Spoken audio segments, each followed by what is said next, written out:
friends. Welcome once again to another Fresh Air for Life. Glad that you are tuning in. Let's get back over into some good stuff. Now, before we do, remember these videos are bringing any value to your life.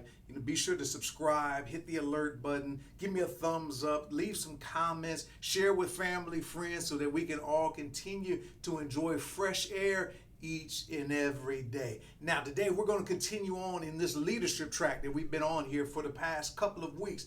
Leadership is absolutely critical. Everything kind of hangs, on the balance of leadership and effective leadership, or for that matter, ineffective leadership. One of my favorite quotes is from John Maxwell, is that he who leadeth and no one follows is just simply taking a walk. Leadership requires that somebody is really following you. And here's the real reality we have to embrace. If no one is following, we can't just blame other people all the time. Sometimes maybe it's us. Sometimes we need to take, really a checkup from the neck up to see what things we can do better. We can be more effective leaders. Watch this, so that more people are following us, not for our benefit, but for their own. So let's continue in this as we've been looking at King David, an extraordinary leader. One of the things I love about King David is that he recognized something. He recognized that he was a leader by design, not by task. He began to identify what God said about him, who God had created him to be. So it wasn't an issue now where he is depending upon whether he did something important or not, and everyone began to pat him on the back as being a leader. No, he embraced being that leader based upon what God had said unto him. See, a lot of times people are waiting on you to slay your Goliath before they'll recognize you as a leader. But I got news for you.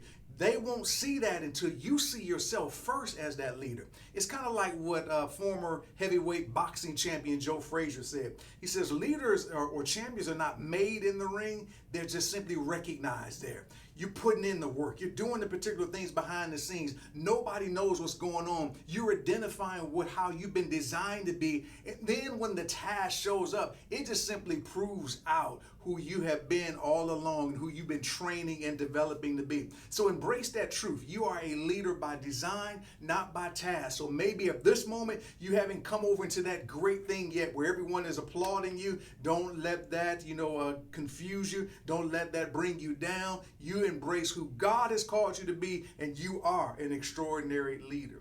But now here's the second point I want you to see from David.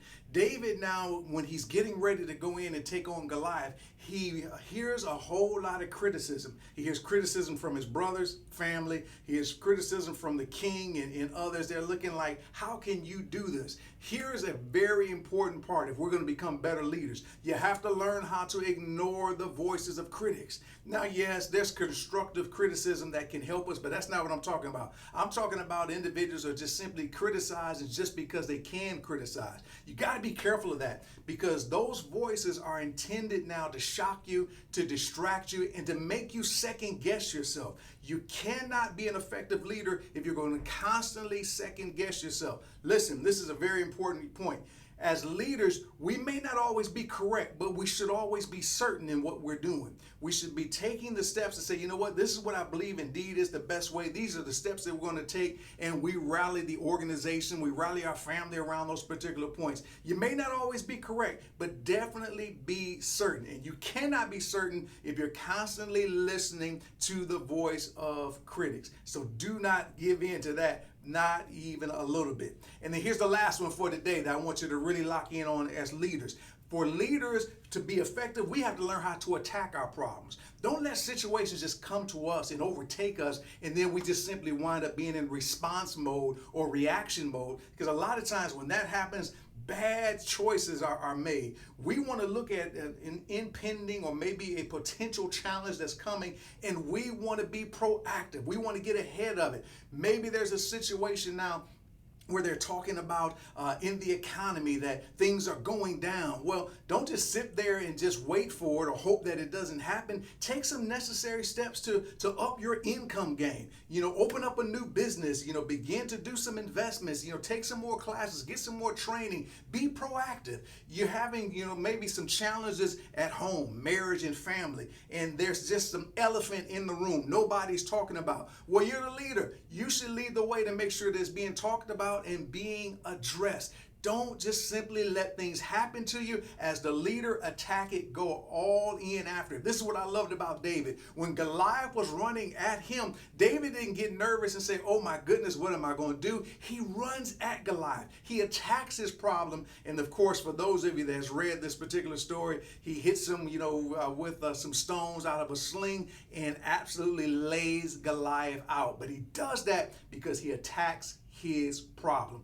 Be sure to attack yours today. Remember, you are a leader by design. You're designed to attack these problems and listen to the voice of God, not the voice of critics, because God's got great things in store for you. So remember again, subscribe, to this channel, Fresh Air, for Life. Give me a thumbs up. Leave me some comments. Share things, with others so we can continue to grow stronger in our leadership. Have an awesome day, and I look to see you next time.